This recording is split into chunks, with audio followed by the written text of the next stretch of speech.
В Верхневилюйском районе проходит семинар глав муниципальных образований Вилюйской группы улусов на тему «Актуальные вопросы местного самоуправления».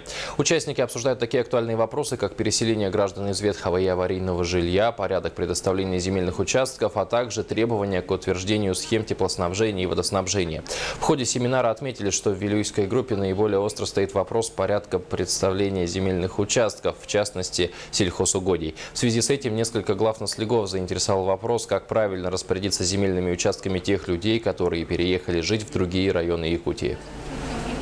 Вот в этом году, полномочия перешли в муниципальное образование, то есть полномочия мы имеем. И вот как их, вот эти изменения отработать и как, предоставлять наши земли своим гражданам, да, вот это у нас, как говорится, мы имеем, по крайней мере, на данный момент сложности.